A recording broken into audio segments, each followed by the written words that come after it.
Case number 217. Status: open. This case has been open for over 70 years. In that time, the archive has not failed to close a single other case. Not one. Subject is female, born somewhere between 1930 and 1935. Exact date unknown. Location of first contact: a small town, one main street, a few shops, a church nobody attended anymore. Year: 1952. By that point, the archive had processed more than 200 subjects without a single failure. Subject 217 was meant to be another number in the registry. What follows is a record of why she is not. Before contact, the subject lived an ordinary life. She worked as a bookkeeper, counted other people's money 5 days a week. On Saturdays, she went to the market. On Sundays, nowhere. The subject had no close friends, not because she was withdrawn. Most people near her simply began to feel something uncomfortable after a while. Not fear, not dislike. Something without a name. They kept their distance without being able to explain why. The archive logged this as a favorable condition. Subject is socially isolated. Absorption would go unnoticed. There was no one who would start looking for her. That was considered an advantage. But at that point, the archive did not know what that discomfort actually was. And that was its first mistake. Contact occurred on March 14th, 1952. A Friday, 4:17 in the afternoon. The subject was walking home from work. The street was nearly empty, wet snow, early dark.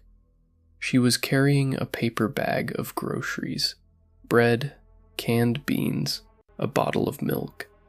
The archive does not appear as something visible. There is no figure in a dark corner, no voice from somewhere. What happens is simpler than that. At some point, the subject stopped in the middle of the street and realized she couldn't remember where she was going. Not because she forgot, because the destination no longer felt like it mattered. That is the first phase. The archive begins displacing whatever takes up space inside a person, quietly, without announcement, the way water fills the shape of whatever holds it. The subject stood still for 7 minutes. Then she picked up the bag she had dropped and kept walking. The milk had broken. She didn't notice. Under standard protocol, the next phase was expected to begin within 72 hours. Absorption has 4 phases. The first, the subject stops tracking small details, forgets where she put her keys, can't recall what she ate the day before. Most people don't notice at all. The second, the subject begins to lose more. Faces of familiar people go blurry at the edges. Her own name sounds like a word in a foreign language, familiar in shape, meaningless in weight. At this stage, subjects do not resist.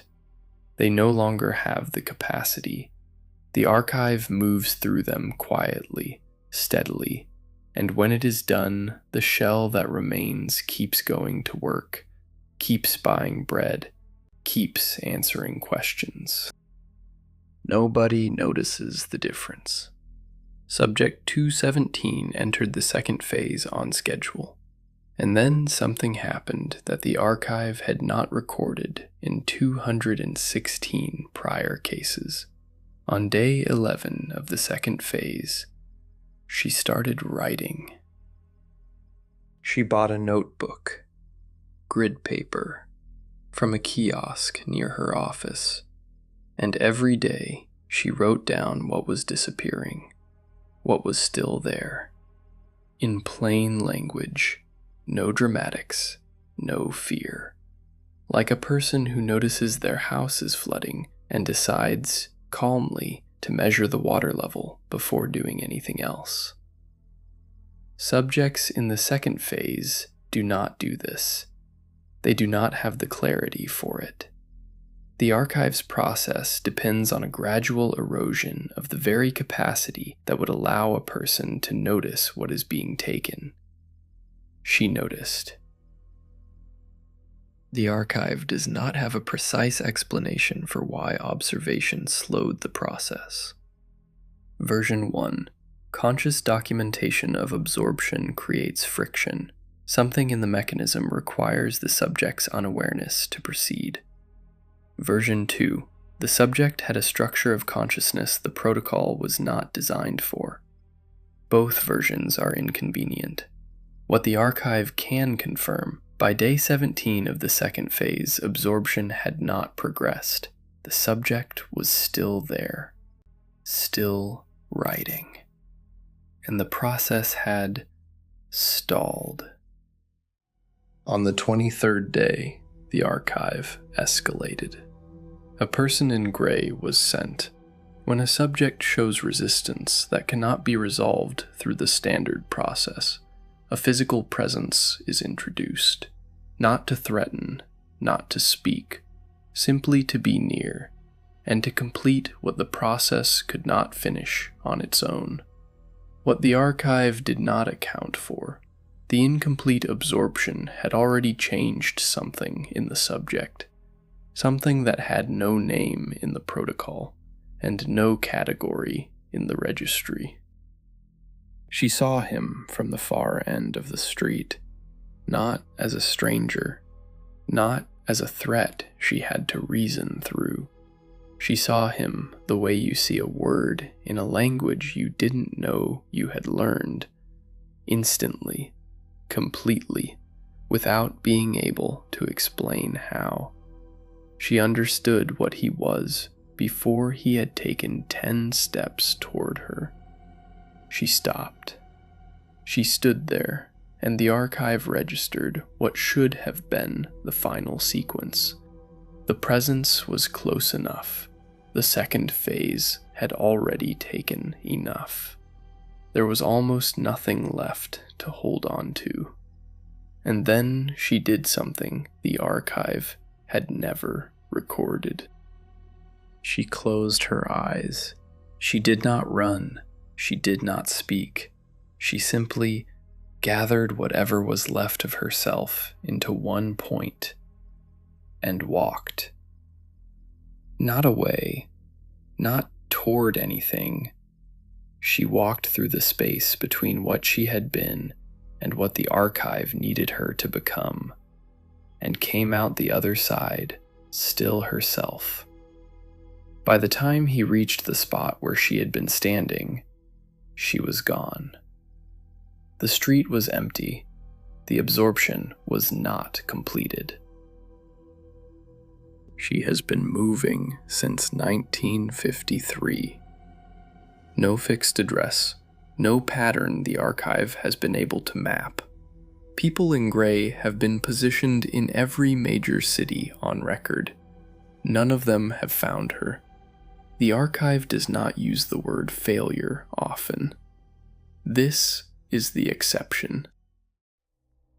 If you are listening to this document, understand something. It was not meant for you. It was meant for the archive's internal registry. The fact that you are listening to it means one of two things.